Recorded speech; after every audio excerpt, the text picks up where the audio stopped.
Викендов чешмите им останаа суви на околу 1000 жители од штипската приградска населба Стар Караорман. Според анализите на комуналното предпријатие ИСАР, големата потрошувачка се јавила поради кражби на вода, но и нерационално трошење за полевање на пластениците.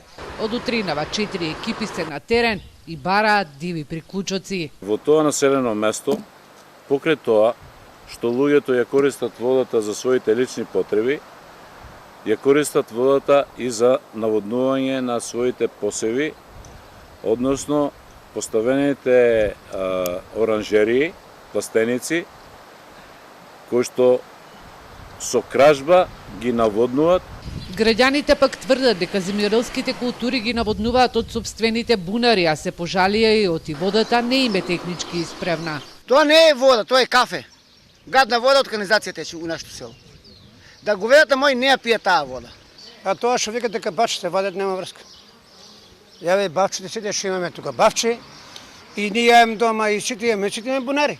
Загубите на водата и дивите приклучоци се најголеми проблеми на комуналните предпријатија. Вакви акции ќе има и во наредниот период, а кратците на вода можат да се соочат и со затворска казна.